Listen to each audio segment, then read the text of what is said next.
Yo, Destroyers, how are you? This is Create and Destroy. I'm Jordan Jan, and you're listening to a very special 10-part little series which addresses the top 10 questions I was asked in 2018. Now, these questions I've curated from meeting with over 5,000 people, which still blows me away. Damn, it was a big year. But these questions I've kept notes of throughout the year, and the ones that I'm sharing with you now are the ones that were asked the most. These were asked from both my time as entrepreneur in residence at Victoria University, but also from working with global organizations that are really challenging themselves to work in new and exciting ways to make the future better for everybody involved. And I'd love to say for their customers, which is amazing. So this is part 3. This is dedicated to all the first-time entrepreneurs that are just starting out. So let's jump into it. This is Create and Destroy. This is part 3 of 10 of the top 10 questions of 2018. Let's get into it, guys.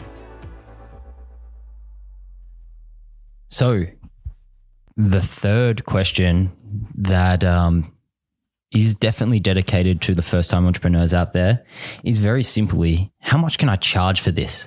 So that might be, how much can I charge for a t-shirt? How much can I charge for that logo?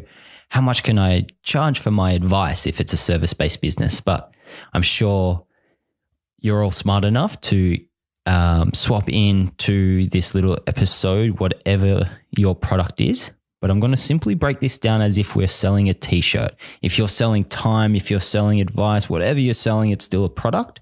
So if you think of it like a product, then this will make a lot of sense for you. So straight away, margins are so damn important.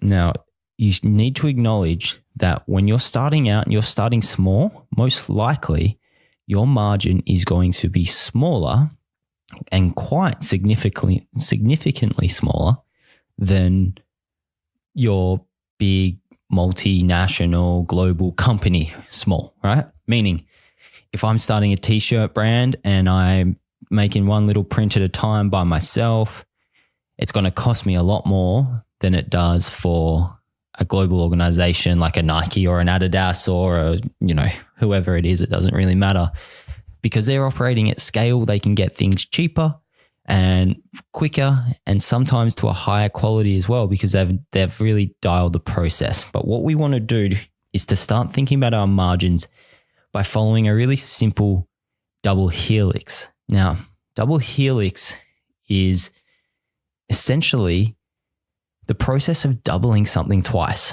So it goes, we've got a cost of a product. Let's say a t-shirt costs $15 for you to produce, which is probably pretty close to what you can get if you're just starting out. It's if you're just making maybe 10 or 20 shirts, hopefully you'll be able to find somewhere that you can get it for around this price.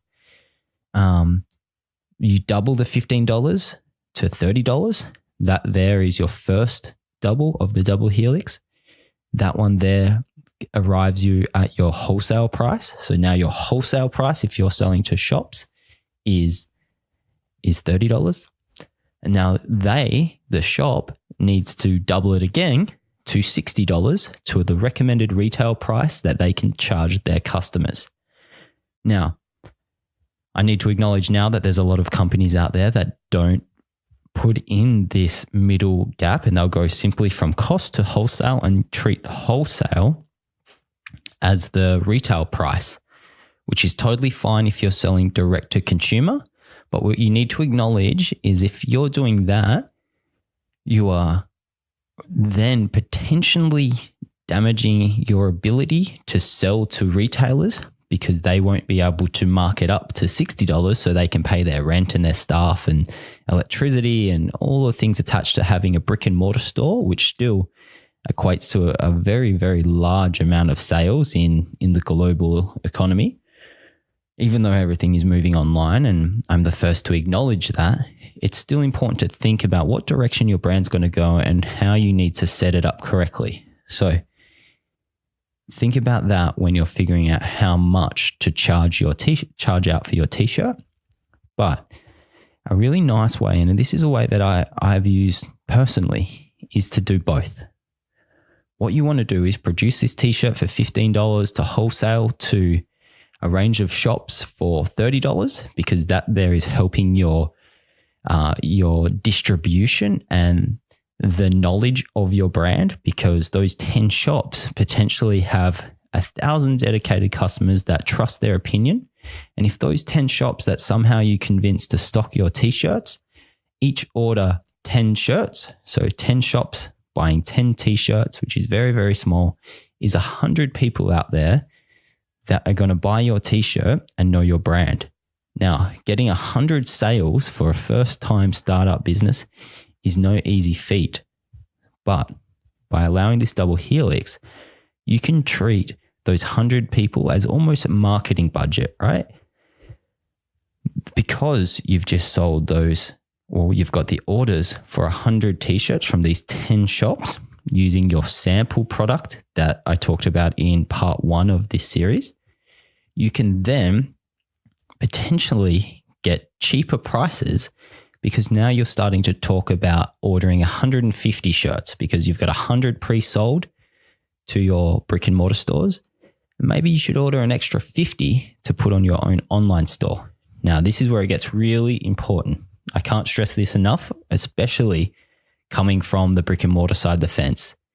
If you're going to do this, this is really, really great, but make sure that you don't undercut your brick and mortar stores by putting the product cheaper online.